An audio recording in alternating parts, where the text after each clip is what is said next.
Une des justifications au patriarcat qui revient souvent dans la culture chrétienne, c'est que la femme aurait été créée inférieure à l'homme. Parce qu'elle aurait été tirée de la côte de son mari, elle aurait été créée après. Le problème, c'est que tout ça, ça repose sur une mauvaise traduction du texte biblique. Je suis doctorant en histoire des religions, et aujourd'hui, je vais vous expliquer la Genèse comme vous ne l'avez jamais entendu. Déjà, il faut rappeler qu'il y a deux créations du monde différentes dans la Genèse. Genèse 1 et Genèse 2, et ces deux récits sont en apparence contradictoires. Dans le texte de Genèse 1, Dieu crée un aspect du monde chaque jour jusqu'à arriver au 6e jour. Au verset 1,27, on nous dit « Dieu créa les êtres humains comme une image de lui-même, il les créa, hommes et femmes ». Dans ce premier récit, hommes et femmes sont donc créés en même temps. Et les deux composent l'être humain qui est à l'image de Dieu. Dieu n'est pas sexué, il est masculin et féminin. C'est que dans le 2e chapitre de la Genèse qu'un nouveau récit, a priori contradictoire, nous est livré. C'est dans celui-ci que Adam est créé en premier et que vient ensuite Ève tirée de sa côte. Alors voyons tout ça ensemble. En Genèse 2,21, on nous dit « Arat Matsilatav », qui a généralement été traduit par les chrétiens par « une de ses côtes ». Sauf qu'en hébreu, ça ne signifie pas « une de ses côtes ». Cela signifie « du côté ». En réalité, Dieu prend le côté d'Adam pour créer Ève. Adam est coupé en deux. Ève, c'est littéralement sa moitié. Mais là où ça devient intéressant, attendez un petit peu, c'est qu'avant l'apparition de Ève,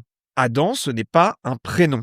Et non, ce n'est pas un nom propre, c'est un nom commun. Il y a toujours un article devant Adam. Il y a la lettre hébraïque He. On nous dit Ha Adam, soit le Adam. En fait, il faudrait le traduire par l'être humain. Dieu crée l'être humain, soit tout le genre humain, hommes et femmes contenus en une seule personne, l'hermaphrodite primordial, un humain qu'il crée à partir de la terre rouge qui se dit Adama. Adam est créé à partir de Adama. Et en séparant cet hermaphrodite primordial en deux, il en enlève le côté féminin et crée donc Ève, la femme. Adam n'est dès lors plus tout le genre humain, il devient une personne définie, il devient l'homme, il devient Adam. Il se définit en tant qu'homme dans son rapport à l'altérité, dans son rapport à la femme, dans son rapport à Ève. Adam n'est désormais plus hermaphrodite, il existe un homme et une femme, égaux mais séparés. D'ailleurs, plus tard dans le récit biblique, passé le chapitre 4, Adam n'apparaît plus. Il est juste question de Adam. Bref, ce n'est plus le Adam, ce n'est plus l'être humain, c'est tout simplement Adam qui est devenu un nom propre. Adam est une personne individuelle, particulière, avec un prénom. Et voilà comment une lecture en hébreu de la Genèse peut nous permettre d'avoir une toute autre lecture de ce récit de la création de l'homme